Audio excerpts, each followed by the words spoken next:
Mentira, bom dia, boa tarde, boa noite. Esse começo engraçadíssimo, porque estamos aqui, quero contar para vocês que estamos há 20 minutos com esse convidado maravilhoso, porque o que a gente quer é ouvir Caio Nascimento. Não adianta ter Caio Nascimento e a gente não pode ouvi-lo, não é mesmo, Anitta Efraim? Estamos aqui com o mestre da base, com a gente, para realmente falar. E se ele não pode falar, a gente vai ficar aqui até meia-noite para ele arrumar a internet dele, né, Ani? Fale mais sobre o nosso Exatamente. convidado ilustre.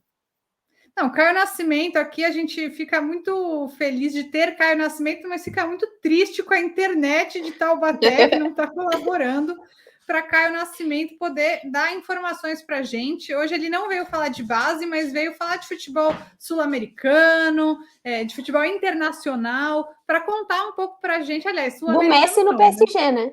É esse o tema. Quase isso. Mas veio falar desses reforços aí que estão chegando no Santos, que todo mundo, né? Eu, particularmente, mandei uma mensagem para o Caio na hora. Caio, meu Deus, quem é Augusto? E aí ele vai contar pra gente quem é Augusto, vai contar pra gente quem é Léo Batistão. Quem é Lucas Lima? Não? Esse não conta, não. Ah, tá, não. desculpa. Esse ele não vai falar, não. Esse eu vetei ele de falar.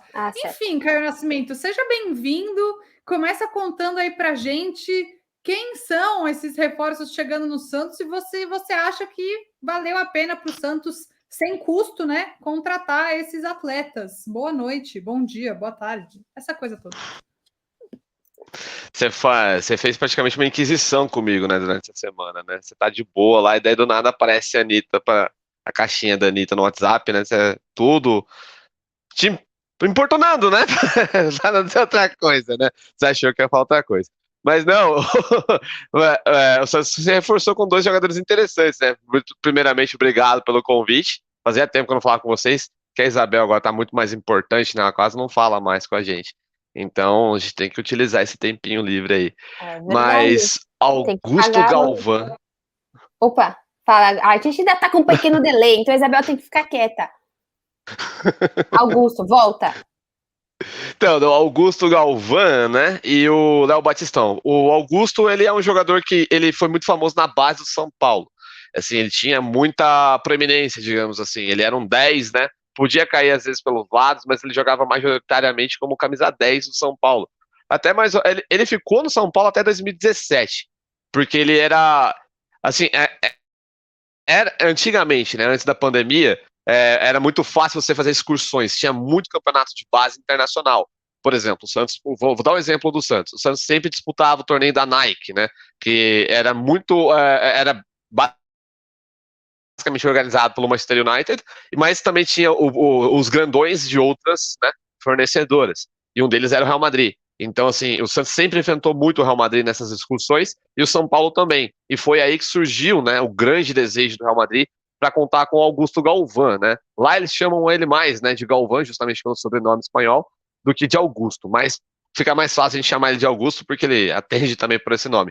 Mas ele foi muito famoso, ele era muito famoso na base porque ele era o camisa 10, né? O cara que cadenciava o jogo, tinha uma boa finalização, um bom passe, tinha um drible muito interessante, o drible curto, né? O primeiro toque que o pessoal fala, que é quando ele domina já sabendo o que ele tem que fazer, por exemplo.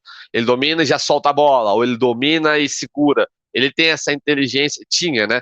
Essa inteligência de jogo na base do São Paulo. Ele demonstrava bastante isso nesses tempos que ele defendeu o São Paulo em Cotia. Ele fez 18 anos, o que aconteceu? O Real Madrid veio e levou ele. Ele era o queridinho do Rogério Ceni, né? Lá na primeira passagem, né? Na primeira e única passagem dele no São Paulo, ele queria que o Galvão ficasse no São Paulo porque ele ia dar chance para ele. O Rogério, que no caso, né, deu a chance para o Brenner, deu a chance para alguns outros jogadores da base do São Paulo naquela ocasião. E estava nos planos, né, do Rogério Ceni utilizar o Augusto, mas acabou não sendo suficiente para convencer o jogador brasileiro. Ele assinou com o Real Madrid, né? É meio difícil você falar que ele fez errado, né? Quando o Real Madrid bate na sua porta, você vai, né? E ele acabou indo, com 18 anos ele pôde fazer essa transferência. Já fica até a resposta, né? Que muitas vezes as pessoas perguntam: e os garotos, né, estrangeiros do Santos, né? Que jogam na base do Santos? Não vão jogar profissionalmente pelo Santos em partidas oficiais enquanto não fizerem 18 anos. É a mesma coisa, né? Que acontece com os jogadores brasileiros que vão para fora, que era o caso do Galvão. Por mais que tivesse dupla nacionalidade, né, o passaporte de outro país, a transferência só acontece quando faz 18 anos. Então, no caso, né, ele fez 18 anos em 2017 e foi para o Real Madrid. E aí que entra um lado, entre aspas, obscuro da carreira dele. Digo obscuro pelo fato de que ele quase não jogou. Por quê? Assim, o Real Madrid, ele contrata bastante para o time principal, certo? Ele faz isso também para a base, contrata muito porque tem muito dinheiro e tem muitas coisas envolvidas, né, para o Real Madrid nessa questão. E, no caso, eles têm uma canteira muito grande, né? A categoria de base do Real Madrid é muito grande. Tem muitos jogadores no Sub-19, jogador, que foi para onde que ele foi contratado, né? No caso, o Augusto. Então ele foi para o Sub-19 e ficou lá pelo menos umas duas temporadas. Ele chegou a jogar a Youth League, né? Que é a Liga dos Campeões, né?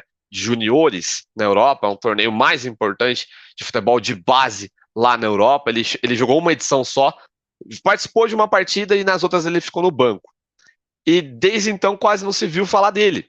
Então ele ficou meio que, entre aspas, né, encostado, porque é muito difícil assistir jogo de base que não sejam confrontos internacionais ou confrontos grandes, né, na Espanha especificamente, que eles têm uma proteção muito grande com relação a isso. Então, quando você consegue, por exemplo, ter uma noção, né, desses jogadores, por exemplo, que geralmente quando eu escrevo, é quando eles estão jogando competições internacionais, ou eles estão a serviço da equipe profissional que joga com uma categoria B. Daí, o que seria a categoria B? Seria o Real Madrid Castilha, para a qual ele foi alçado. É um time profissional do Real Madrid, mas que joga terceira e quarta divisão majoritariamente. Chegou a jogar a segunda divisão, mas... Pra lá?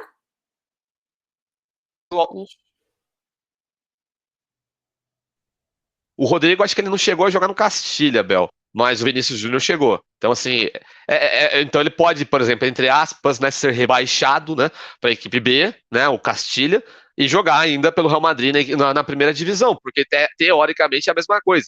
É quase a mesma coisa que acontece, por exemplo, aqui com o Red Bull Brasil e o Bragantino. Eles são da mesma, né, dona, né, então eles podem fazer isso. Enquanto o Red Bull Brasil joga Série A2 de Campeonato Paulista, joga Copa Paulista também com outro nome, eles podem jogar pelo Bragantino, porque é o mesmo empregador. Então isso acontece muito no Real Madrid. Não só no Real Madrid, mas no Barcelona, tem jogadores brasileiros no Barcelona. Tem algo assim, Caio? Juventus tem.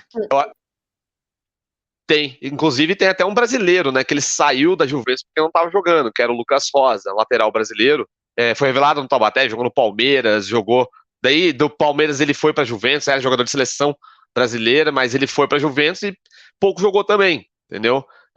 Porque demora, adaptação, aclimatação, conhecimento do terreno, essas coisas todas, né? Igual quando vem, né? A gente fala, quando vem jogador estrangeiro para jogar no Brasil, você tem que ter essa mesma paciência que tem do jogador brasileiro jogando fora. Então isso aconteceu bastante acontece com o Gustavo Maia, né, que saiu do São Paulo e foi para o Barcelona, está encostado no time B do Barcelona, joga pouco, mas joga, às vezes, quando entra campeonato profissional. E o que aconteceu? Né? Voltando especificamente sobre o Augusto, ele não foi utilizado no Castilha, acho que tinha muitos jogadores à frente dele, a Ribas, que hoje está no profissional do Real Madrid, o Blanco, que está hoje no profissional do Real Madrid, passaram na frente dele, e ele foi emprestado para o Cultural Leonesa, que é um time, na oportunidade, né, em 2019, 2018/19, ele estava na terceira divisão, não jogou também, ele era mais uma opção de elenco, entrava uma ou outra vez, e depois ele teve um segundo empréstimo para o Las Rosas, né, que é um time autônomo, basicamente, do Real Madrid.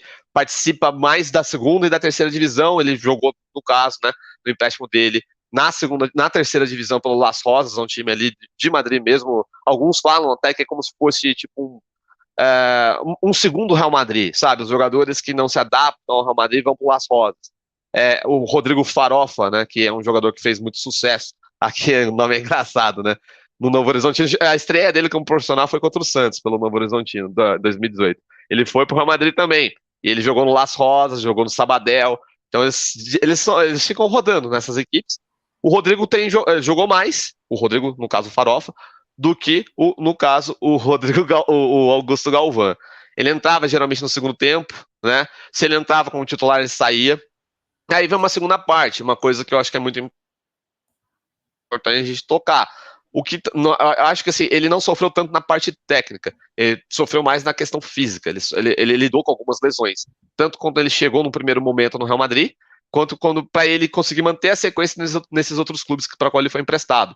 Ele recentemente, ele entrou até numa partida, né, do Las Rosas, que perdeu para o Eibar por 4-3, ele fez o terceiro gol do Las Rosas. Ele entrou no segundo tempo, jogou 20 minutos mais ou menos, mas fez um gol. Então, assim, você consegue contar nos dedos, entre aspas, né, as partidas que o Augusto fez lá na Espanha, né? Então, toda a formação dele é assim, é meio complicado, mas 80% da formação dele foi feita no São Paulo e depois ele foi para a Espanha. Ele não jogou em nível profissional alto, se a gente pode falar dessa maneira, ele não jogou segunda divisão e não jogou primeira divisão. Ele sempre foi emprestado e era mais uma opção de banco do que um jogador para mudar as rédeas da partida. Então ele teve essa dificuldade. E aí, indo objetivamente para a chegada dele no Santos, como você acha que ele pode ajudar o Santos? Ele poderia ser titular na sua visão ou é para tornar o elenco todo do Santos um pouquinho mais regular, ter substituições à altura dos titulares? Onde ele vai jogar? No lugar de quem ele pode entrar? Como que você está vendo ele dentro do Santos? Tem que analisar o momento do jogador, e o momento do jogador hoje é como uma aposta, sabe? Um jogador para elenco. Não vejo ele como titular. Até porque, até se você for levar em consideração a posição que ele atua especificamente, né? Ele é o 10. O Diniz, recentemente, ele mudou o esquema dele, né? Jogou no 4-4-2 ou 4-3-1-2, com o Pirani tendo liberdade de movimentação. Então, assim, ele mudou o time para conseguir encaixar o Pirani para dar uma nova roupagem para o Santos. Então, eu acho que pro Galvão, isso também até seria interessante, porque bate com o que ele jogava no São Paulo. O São Paulo tem uma tradição, né, na base de jogar no 4-4-2, o Real Madrid joga no 4-4-2 na base, então ele não seria um corpo estranho para ele, não teria essa dificuldade em termos de sistema, né, de jogo. Mas eu não vejo ele hoje como titular. Ele pode virar, claro, mas eu até me baseio muito nisso, porque aí vem uma coisa que eu sempre bato. Eu já falei várias vezes, até quando eu participei aqui com vocês, que a chave para você medir o desempenho do jogador não é nem a habilidade dele, tá? É a minutagem, quanto tempo ele tem de jogo, rodagem. Então, assim, se ele tem pouca rodagem, ele não pode ser titular em comparação com um outro, tá? Isso daí é até uma questão de hierarquia do jogo. Então, você tem que dar primeiro, assim, ele tem que bater primeiro, ele tem que procurar o espaço dele primeiro. Até porque, entre aspas, seria injusto com quem tá jogando. Porque eu não vejo hoje uma necessidade urgente do Santos em trocar, né, o armador da equipe. O problema do Santos acho que não é nem criar, é literalmente sacramentar, porque o Santos cria, né? Ele não tem tido problema de criação de chances, de gols. Tem problema para transformar essas chances em gols, de fato. Então, assim, por isso que eu vejo. É primeiro uma peça, uma aposta, pela minutagem, pela pouquíssima minutagem que ele tem. Mas vale a aposta, aí, até para ficar mais categórico, para mim é uma aposta válida, por se tratar, daí vem da parte, né, no caso, do talento. O Galvão, o Augusto, ele sempre teve muito talento. Ele sempre foi muito bem avaliado. Quem teve a oportunidade de ver alguns jogos, dá até para achar no antigo Maicujo, jogo dele pelo São Paulo, sub-18, sub-17, tem jogos ainda lá. Ele jogava muito bem, era um jogador que cadenciava bem a bola. Ele é canhoto, né? Ele é diferente do Miguel. Lembra do Miguel que chegou a ser ventilado no Santos, que era do Fluminense, jogador da base, ele ganhou a primeira oportunidade dele como profissional com o Diniz. O Miguel é destro, mas ele faz a função semelhante à do Galvão, do Augusto, um jogador criativo, joga por dentro, mas pode cair pelos lados, dependendo da movimentação. Então, assim, é um perfil semelhante ao do que o Diniz queria, ou de um jogador que ele gostava. Mas hoje eu não vejo ele como titular pela falta de ritmo de jogo que ele tem, que é brutal, né? E você vê, então, sentido em trazê-lo? Porque, assim, a gente tá vendo muita gente que tem uma possível habilidade. É claro que existem muitas promessas. Eu brinco muito com o Zanocelo em várias maneiras da minha vida, que eu gostaria, às vezes, que ele fosse um pouquinho mais intenso em algumas reações. Eu sei que precisa ter tempo, eu sei de tudo, mas acho que a expectativa dele estava um pouco mais alta, no sentido de ser um pouco mais, talvez, criativo, nesse sentido. Você acha que faria sentido trazer agora? Porque o que o Santos precisa, ele tem esses meninos que estão ainda em desenvolvimento. A gente tem, o Zanocelo tem mesmo o Pirani, tem, sei lá, o Balheiro, o Kelvin, sempre confundo.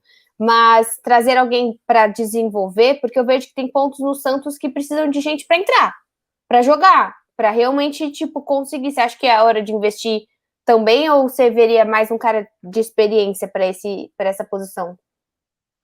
Eu vejo ele um pouco diferente do Zanocelo, né? O Zanocelo, ele Ai, é que 2 anos bom. mais novo, né? Ele é 2 anos mais novo que o Augusto. E o Zanocelo tem jogado, né? O Augusto não. Mas assim, não é nem pra dizer que um é ruim e que o outro é bom, Claro. não é isso. Acho que até pela. Acho que a chegada do Zanocelo acho que não foi muito bem explicada, né? Porque ele não é um jogador do último terço, um jogador que joga por ataque. Ele é mais um cara criador, é um jogador que joga um pouco mais para trás, ele é mais segundo volante. Ele sempre Tá. foi, né? Segundo volante. Então ele é um jogador que ele inicia muitas vezes, ou ele dá mais distribuição de jogo. E a gente sabe que esse setor no Santos é muito concorrido, especialmente pela fase do Jean Mota, a volta do Sanches, é, o Camacho veio para Ah, o isso. próprio Então, assim, Pirani também, né? Que às vezes o aparece próprio no Pirani. momento. Sim, então já era uma briga muito grande. Eu vejo o Augusto mais próximo dos atacantes. E como Tá. trouxe por empréstimo, né? Eu creio que veio com a intenção de jogar. Mas assim, é aquela coisa, né? Quando você vai jogar, por exemplo, Futebol Manager, né? Quando você contrata o jogador, ele tem um status no contrato dele, né?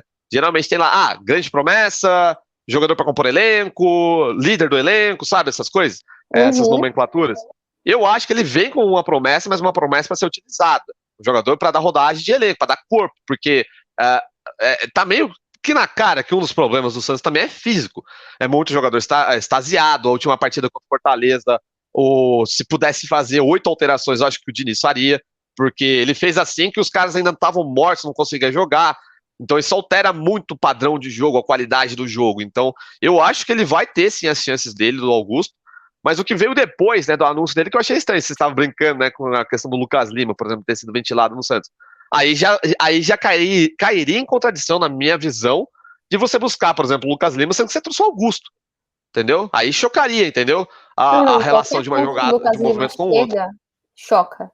Qualquer ponto que essa pessoa volte ao Santos, cara, eu ficaria muito triste. E se realmente o Diniz pediu ele, é que a gente não sabe exatamente o que acontece. Eu fiquei arrasada, tipo assim, você não quer. É a mesma coisa, sei lá, o Silvinho fala: Meu, eu sei que tem todas as questões, mas vamos trazer o Robinho. Vamos, vai ser bom pro Corinthians. Tipo assim, tem uns caras que assim, não faz sentido você ligar. Tô tirando, tô falando só de histórica mesmo, sabe? Assim, não. Nossa, eu fiquei. Eu briguei com a Não, Gabriela acho Brino nada a de soltar um ver e negócio ainda desse. bem que recuou, né? Mas indo Ai, para. será que quis? Meu. Eu acho que Pra mim não entra na eu minha prefiro cabeça não o Diniz falar. Eu falar. prefiro não falar sobre isso porque o jornalista tem a informação dele e a minha opinião é a minha opinião. Eu acho que ninguém que está no comitê de gestão do Santos, está na diretoria do Santos, aceitaria, né, um jogador que não Eu tem penso mais o Diniz qualidade só, nenhuma, tipo, o Diniz um que dia não acordar e falar, puta, da hora esse cara que tá no banco, que esse time não quer nem pintado de ouro e que a é, torcida odeia. Caramba!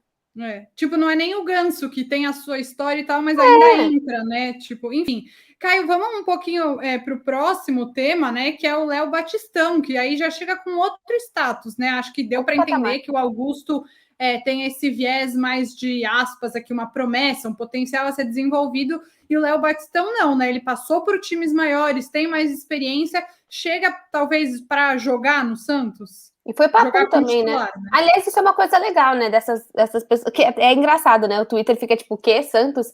Mas acho que é uma coisa assim a se exaltar no Rueda dessas questões rápidas. Do nada o cara já tem foto dentro da Vila Belmiro, sabe? Isso é muito legal. Eu acho que foi uma contratação inteligente, acho que foi um movimento de mercado muito atento do Santos. Até porque também eu acho que ele teve muito próximo do Inter, né? O Inter estava negociando com ele. Então, ele estava livre no mercado, ele estava no mercado alternativo, se a gente pode falar dessa maneira, meio errado, mas ele estava na China, mas estava jogando. Isso é importante. Mas é um jogador que ele tem uma história muito legal no futebol, porque ele é oriundo do futsal, né? Um jogador de futsal, então é um jogador muito técnico, é um jogador muito talhado, né? Por exemplo, em domínio de bola, em passe, em sair de pressão. Então isso daí já é um plus, assim, né? Já é um negócio interessante, porque se você vai olhar, né, o estilo do jogo do Santos hoje é muito do futsal, né? E o Diniz gosta, é um jogador do futsal também. O Diniz começou no futsal, baseia as ideias dele no futsal. Então é uma ideia que casa com a outra.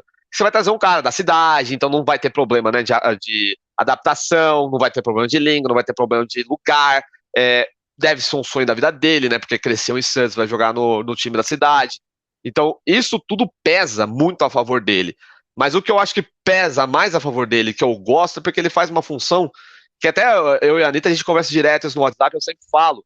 Eu acho que o Santos ele tem que entender o que ele precisa, ou o que ele tem de momento. Hoje, o Santos dele não tem dois pontas que desequilibram o jogo, tá? Os dois pontas do Santos, eles precisam de espaço para resolver. E quando o Santos joga no 4-4-2, né, como tem jogado, ele joga melhor. Quando tem perna, ele joga melhor. Por quê? Aí ele joga mais aproximado, porque os jogadores que jogam nesse estilo jogam mais aproximado. No caso, o Léo Batistão, ele fez uma carreira muito interessante. Ele começou como ponta direita, mas virou um segundo atacante, porque ele jogou no Espanhol, no Villarreal e no Atlético de Madrid. Ele jogou pouco no Atlético de Madrid, mas era um jogador muito participativo em treino, nessas coisas, porque até o Simeone deu uma vez uma entrevista falando dele. Não jogou muito, mas era um jogador que sempre estava perto, de entrar na equipe principal. Jogou 11 partidas, mas estava perto. Por quê? Era um time que também jogava no 4-4-2. Então, ele era um segundo atacante, mas ele pode ser um falso 9. Como eu disse, ele tem um bom domínio, o primeiro toque dele é excelente, ele domina, já sabe o que ele tem que fazer, ele pensa rápido, e ele é o oposto, por exemplo, do Marcos Guilherme e do Lucas Braga, que são os titulares, né? Se a gente for levar em consideração os últimos jogos, que eles precisam de espaço para criar alguma coisa. Né? São jogadores que eles têm dificuldades no jogo mais reduzido, no campo mais reduzido, porque não só tem o domínio muito bom, como ele tem o drible muito curto. E ele é um jogador alto, tem 1,85 m, se eu não me engano, e é um jogador bem desenvolvido fisicamente. Então, assim, o confronto, né, no 1 contra 1, ele vai conseguir sair. Ele pensa muito rápido, coisa que você pega no futsal. Então, para uma tabela importante, para criação de espaço, ele vai sair da posição A e vai para a posição B, daí você ataca, por exemplo, ataca com o Pirani, ou você pode atacar com até com o lateral, o Madison, né, um lateral que ataca o espaço, ou até o Marcos Guilherme. Vai depender de como vai ser a configuração do Diniz. Mas eu vejo ele para ser titular, ele vem para ser titular. É um jogador que foi muito importante no Espanhol e foi muito importante no Villarreal, quando ele esteve emprestado. Se vocês forem pegar número, analisar cruamente, até falei recentemente com o Noronha, vão falar, nossa, mas ele fez 6 gols numa temporada, na outra ele fez 9, na outra ele voltou a fazer 6, na outra ele fez 9. Villarreal e Espanhol. A gente não tá falando de Barcelona e Real Madrid. A gente não tá falando de time que entra para brigar pelo campeonato. O Espanhol, ele tem que jogar para não cair. Então ele nunca vai ser um time que vai propor o jogo. Não vai propor jogo contra Barcelona, não vai propor jogo contra Real Madrid, não vai propor jogo até contra o Atlético de Madrid. Então eram times adaptados a uma situação. E ele, do ponto de vista tático, ele abria muitos leques para essas equipes.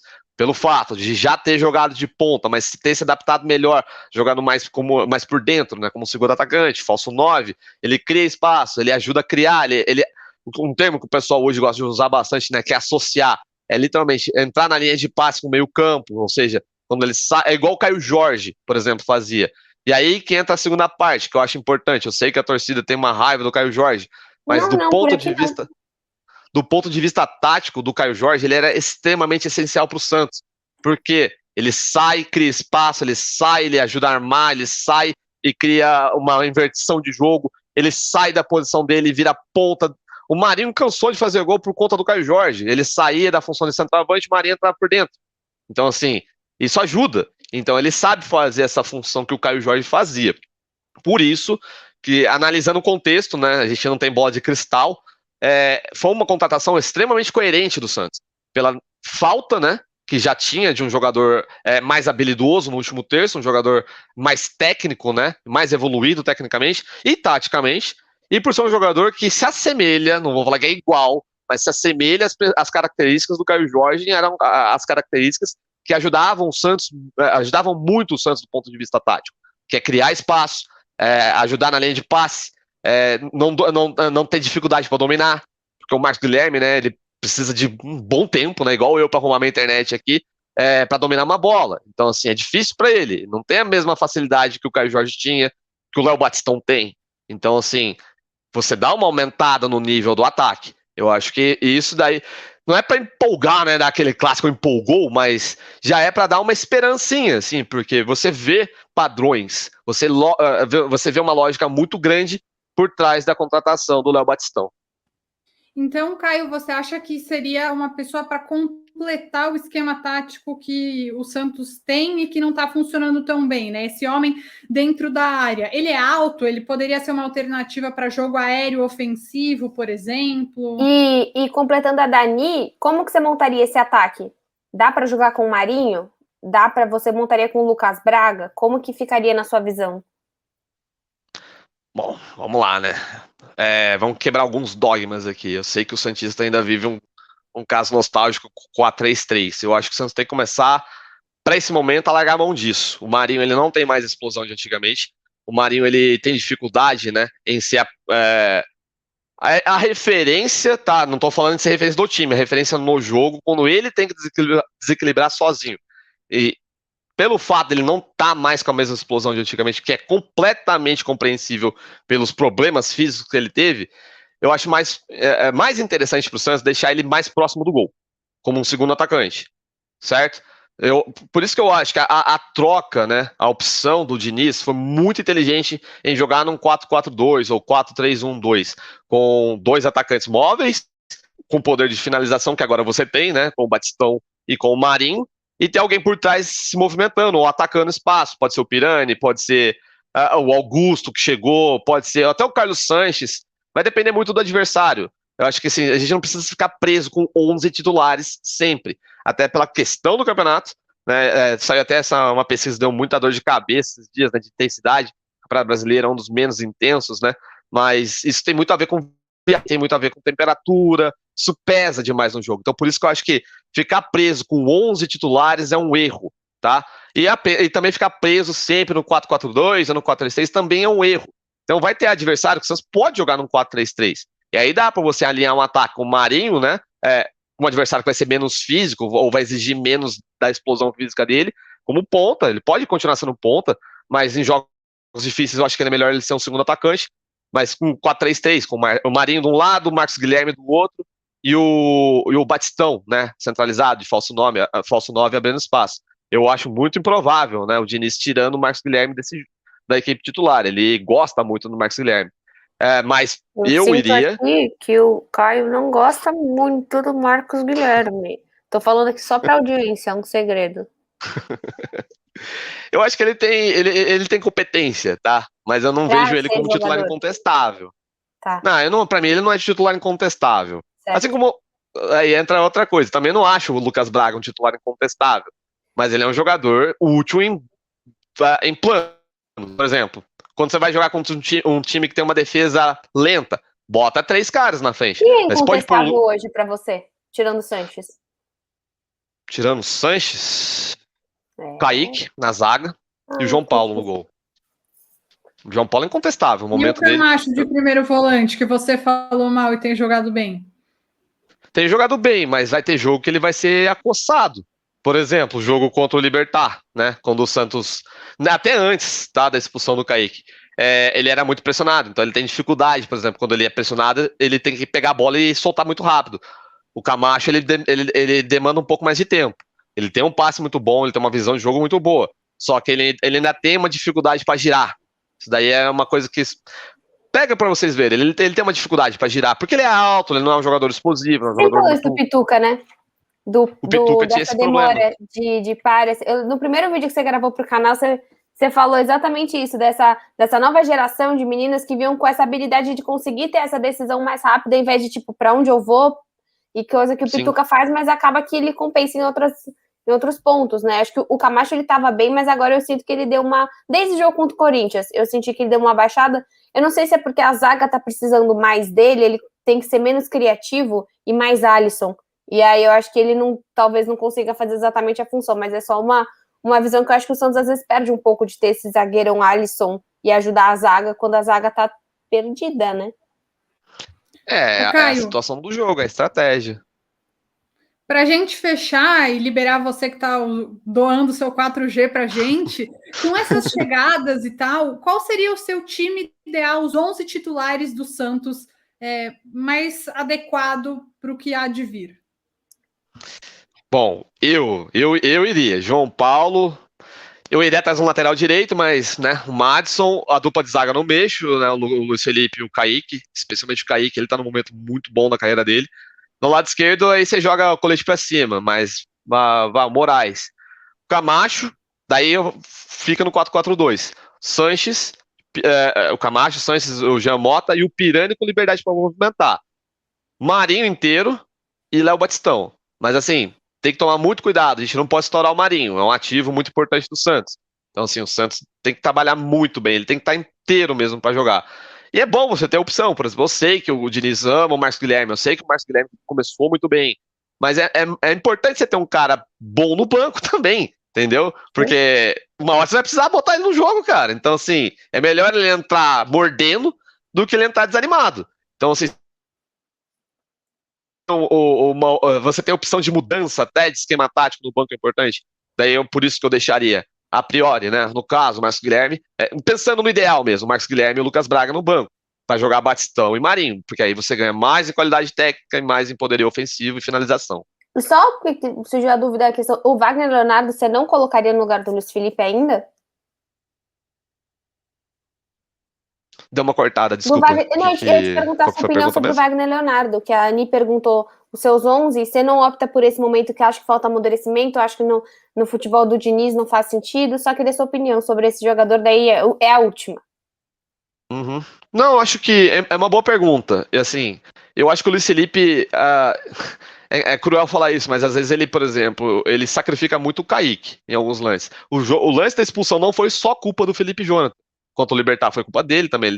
Ele é muito lento para recompor, para recuperar a jogada. E isso cai no que eu tava falando do Marinho. Ele perde explosão, o jogador ele perde explosão por lesão. Ele teve muita lesão. Então, assim, vamos supor, se o Santos quer ir atrás de um zagueiro, eu sempre fui fã do Santos jogar em linha de 3. O São Paulo ele fazia isso, a torcida tinha raiva, mas pro momento hoje do Santos é importante você ter 3 zagueiros, mas 3 zagueiros que saibam jogar.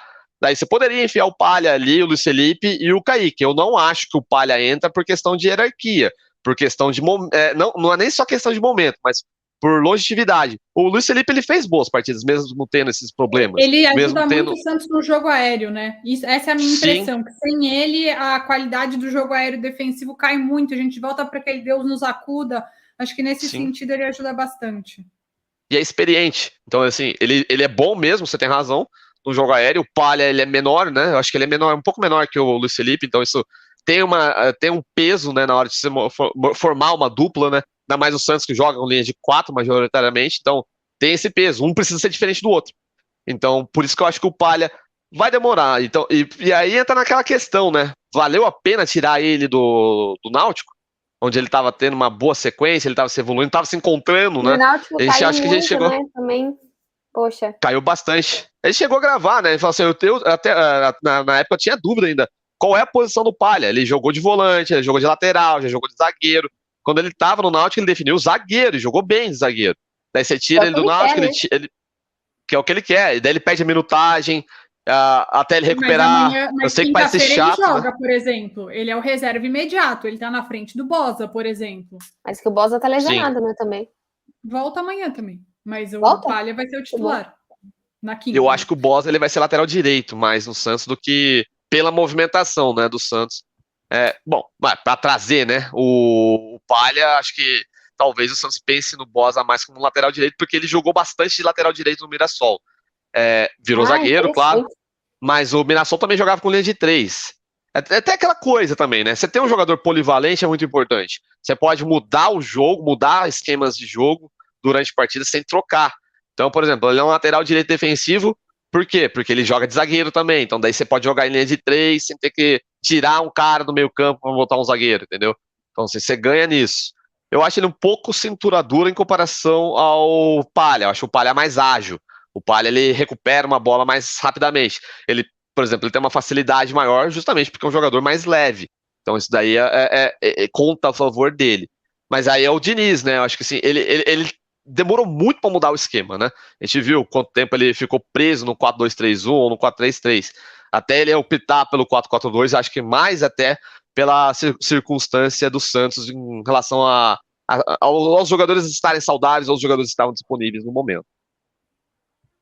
Então tá bom. Agora, agradecendo, né, Caio Nascimento, sempre disponível para ajudar a gente a responder perguntas que nós assumimos que não sabemos responder. Quem é Augusto, Isabel? Eu já sabia. Sabia quem era Augusto? Eu já sabia, eu que passei pro Caio as informações para não ficar Tá. feio. Entendi. Tá bom. Tem print aqui. Então. Não tinha a menor cobrar. ideia, gente. Menor ideia do mundo. Que é por isso que é difícil mesmo. Eu acho legal que o Santos sai um pouco da caixinha, sabe? É legal trazer. Tudo bem, não precisa trazer uma pessoa totalmente desconhecida que a gente não sabe nem como começou a jogar bola. Mas é legal que tragam pessoas que, por exemplo, agora, volta a história do Tardelli. Sabe, tem certos discos que parece que não mudam no Santos. Não sei se daria certo ou não, mas eu não gostaria de ver. Já tem uns times que não deu certo. Acho que são alguns nomes que sempre ventilam no Santos. E eu gosto que pelo menos chega alguém e fala, vamos pegar alguma coisa diferente, vamos testar. Isso, por isso que a gente traz o Caio, porque a gente não sabe mesmo quem é. Tem muita coisa que às vezes avaliam pelo passado, né? Acho que a gente tem que tomar cuidado. Não só quando é jornalista, mas especialmente torcedor. Eu sei que é duro isso, mas você tem que pegar um momento, pelo menos nos últimos 6 meses do jogador. Sim, claro. Se ele tá, nos últimos 6 meses, ele tá 3 sem jogar, então já tem que criar um alerta, né? Se dos últimos 6 meses ele jogou uma partida, dobra o alerta, entendeu? Porque, querendo ou não, hoje o futebol tá muito físico. Não só pela questão da pandemia, mas pela questão das viagens, por ter 5 substituições. Isso daí acarreta demais, né, na mudança do jogo. Então, um time que tem um elenco muito vasto, Palmeiras, Flamengo, eles sempre vão sair na frente. Atlético Mineiro, por quê? O banco é recheado. Então, isso tem uma carga pesadíssima, né, no que a gente acaba vendo no desenrolar da partida. Sim, com certeza. Bom, Ni, diga, finalize aí. É isso, né? Liberar aí o 4G do Caio. Caio Nascimento, obrigada mais uma vez. Obrigada por ser tão parceiro do podcast, sempre atender a gente. Se chegar mais alguém, a gente vai correndo te chamar para você trazer mais informações para a gente. Pode deixar, sempre prazer participar aqui, falar com vocês. Apesar da internet não colaborar, né? Mas ainda bem que vocês são boazinhas. A gente é muito legal. Obrigada mesmo a todos aí que estão nos assistindo. Nosso podcast toda quinta-feira aqui no YouTube, no Spotify, seja onde você estiver ouvindo. E até semana que vem. Tchau. Até.